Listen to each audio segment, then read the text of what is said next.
The live TV, सच सबसे आगे।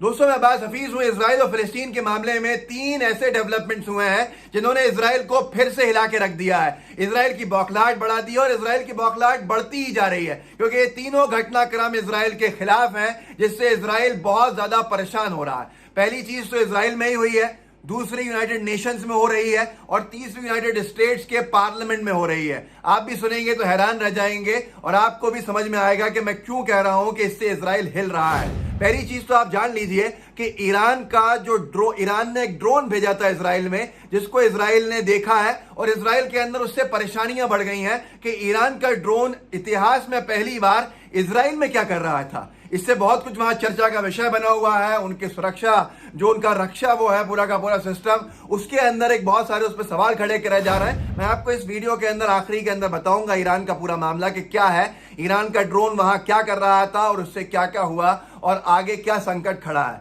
लेकिन उससे पहले यह जान लीजिए कि जो यूनाइटेड स्टेट्स है, वहां के पार्लियामेंट में, अमेरिका के पार्लियामेंट में 2 सांसद बाइडेन सपोर्टर जो रहे हैं, उनकी पार्टी के हैं, उन्होंने रिजोल्यूशन मूव करने का ऐलान कर दिया है, जो इजराइल को हथियार देने की डील साइन करी है जो बाइडेन प्रशासन ने। उन्होंने सीधे सीधे कहा है, हम रिजोल्यूशन ला रहे हैं पार्लियामेंट के अंदर और ये सारे के सारे जो हथियारों की खेप है, इसको रोकना होगा और यूएस सरकार इजराइल को ये हथियार नहीं देगी, इसलिए हमारा ये प्रस्ताव हम पार्लियामेंट में रखेंगे। उसमें सबसे बड़ा नाम है बर्नी सैंडर्स का। ये बर्नी सैंडर्स के बारे में आपको बता देता हूं थोड़ा सा। बर्नी सैंडर्स वो हैं जो पिछले 2 बार यूएस के प्रेसिडेंट बनते बनते रह गए। इस बार उन्होंने जो बाइडेन कमजोर ना पड़े इसलिए अपना जो नॉमिनेशन था वो वापस ले लिया। मतलब ये बर्नी सैंडर्स बहुत बड़ा नाम है यूनाइटेड स्टेट्स के। अगर आप टॉप 2 नेताओं की बात करें तो उनमें बर्नी सैंडर्स हमेशा आएंगे। बर्नी सैंडर्स ने साफ साफ कहा, सीएनएन पॉलिटिक्स ने लिखा भी है, Sanders will introduce resolution disapproving $735 million US arms sale to Israel. इन्होंने साफ कहा है कि बर्नी सैंडर्स ने कहा है कि मैं प्रस्ताव रखूंगा कि जो डील अमेरिका और इजराइल ने की है, हमारी सरकार ने की है, वो डील कैंसिल हो और कोई भी हथियार इजराइल को नहीं दिया जाए। अब यहां पर बर्नी सैंडर्स ने ऐलान किया ही था कि इसके साथ साथ अमेरिका की सरकार जो समर्थन में है इजराइल के, उसकी परेशानियां बढ़ गई। न्यूयॉर्क के जो सांसद हैं, जो बाइडेन साहब की पार्टी की डेमोक्रेट्स से, उन्होंने भी ऐलान कर दिया है कि मैं ये प्रस्ताव रखूंगी सीधे पार्लियामेंट के अंदर कि ये जो डील है इसको कैंसिल किया जाए और कोई भी हथियार इजराइल को तब तक नहीं दिया जाए तब तक जो बच्चे खत्म किए जा रहे हैं, बच्चों को मारा जा रहा है, बेकसूरों को मारा जा रहा है, रिहायशी इलाकों में बम फेंके जा रहे हैं इजराइल के खिलाफ। उन्होंने साफ कहा ये बंद नहीं होगा तब तक कोई हथियार नहीं दिए जाने चाहिए। और ये खुद सरकार की ही पार्टी जो है, सत्ताधारी दल जो वहां का डेमोक्रेट्स है, उनकी सांसद सदस्य हैं न्यूयॉर्क की।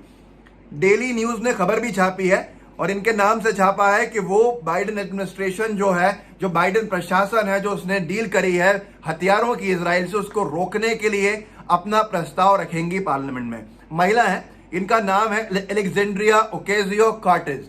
इन्होंने रखा है वो प्रस्ताव और रख रही है प्रस्ताव, और इनका कहना साफ है कि फिलिस्तीनी जो राइट्स हैं, जो बेसिक राइट्स हैं, उनको इससे वंचित किया जा रहा है, उनको उनके घरों से निकाला जा रहा है, डिस्प्लेसमेंट हो रहा है और बहुत सारी चीजें ऐसी हो रही हैं जिससे कि वहां पर सीज फायर की जरूरत है। जब तक 63, इन्होंने साफ कहा है कि 270 लोग मारे जा चुके हैं, जिनमें 63 बच्चे हैं। ऐसे हालात के अंदर हम इजराइल को हथियार दें, ये गलत है। और मैं सरकार के जो दल है उससे होने के बावजूद भी ये प्रस्ताव रखने जा रही हूं। तो इससे परेशानियां बढ़ गई हैं। पहले बर्नी सैंडर्स, दूसरा एलेक्जेंड्रिया ओकेजियो-कॉर्टेज, इन सब के प्रस्ताव रखने से बाइडेन प्रशासन की मुश्किलें बढ़ती जा रही हैं, क्योंकि ये सरकार के ही लोग हैं जो ये पूरा का पूरा कह रहे हैं, प्रस्ताव रख रहा है। तीसरी चीज बहुत महत्वपूर्ण, जो मैंने आपको इस वीडियो में शुरू में कहा था, यूनाइटेड नेशन से जुड़ी हुई है। टाइम्स ऑफ इजराइल, इजराइल का खुद का अखबार है, उसी ने इसको साझा किया है कि यूनाइटेड नेशन के सिक्योरिटी काउंसिल में अमेरिका की मुखालिफत के बावजूद भी वोटिंग होने वाली है 24 घंटों के अंदर अंदर। इनके सूत्रों ने इनको बताया है, जो सीज फायर लगाने के लिए हमको प्रेशराइज करेगी और हमको मतलब हमें आदेश करेगी। इन्होंने खुद लिखा है, ministers to vote on unilateral ceasefire starting within 24 hours report. इन्होंने साफ कहा। मामला बताता हूं मैं आपको क्या है। मामला यह है कि ये A9 ने छापा भी है भारत के अंदर।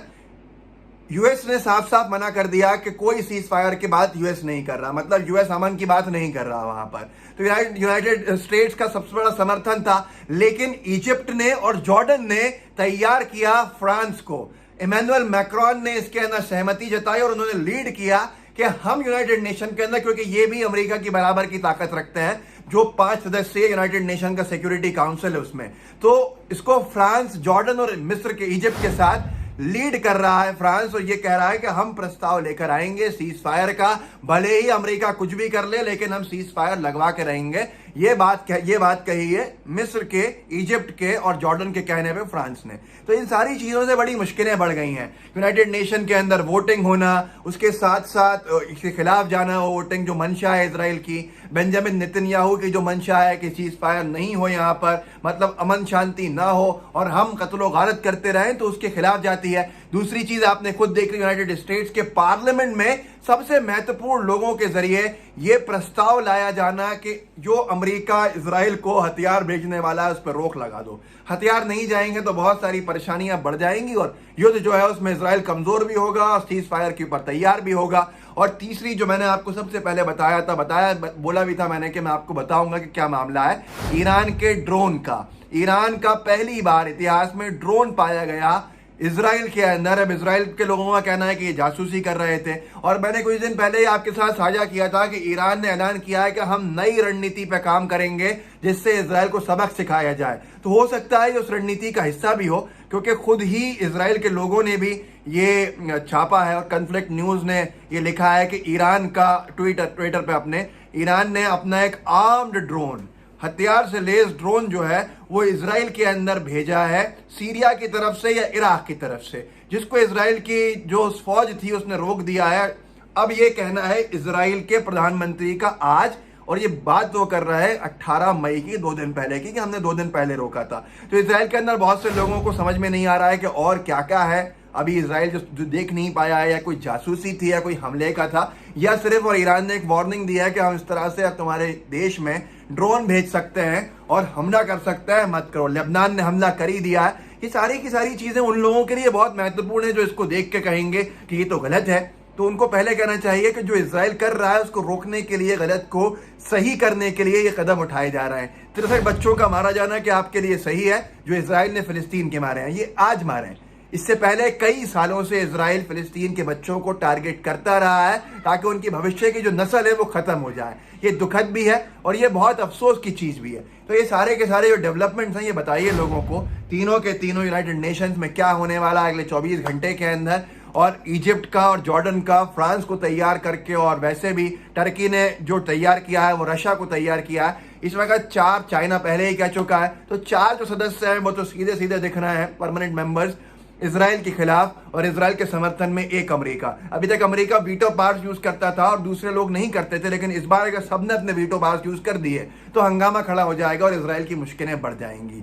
साथ में यूनाइटेड स्टेट्स के पार्लियामेंट भी बहुत महत्वपूर्ण है, क्योंकि अगर हथियार जो पहुंचने से रोकने की कोशिश बर्नी सैंडर्स ने, एलेक्जेंड्रिया जी ने की है, इन सब लोगों ने जो की है, ये बहुत महत्वपूर्ण बन जाएगा। तो इस वीडियो को आगे बढ़ाइए, लोगों को जागरूक कीजिए कि क्या हो रहा है, इस बार का जो इजराइल की हरकतें हैं वो क्यों गलत हैं और दुनिया भर के अंदर उसकी क्यों निंदा हो रही है। कोविड टेस्टिंग सेंटर के ऊपर हमला किया है इजराइल ने फिलिस्तीन के। आप सोचिए, मानवता का, मानवाधिकार का सबसे बड़ा दुश्मन बना हुआ है इस वक्त इजराइल फिलिस्तीन में। और ये कोई आज की बात नहीं है, पर इस बार हाईलाइट बहुत हो गया है। इस बार इजराइल के लिए इतनी आसानियां नहीं है क्योंकि देश एक एक करके लामबंद हो गए। तो व्हाट्सएप पे साझा कीजिएगा, साथ में लाइव टीवी को सब्सक्राइब कीजिए, बेल आइकन भी दबाइए। जय हिंद, जय भारत। द लाइव टीवी, सच सबसे आगे।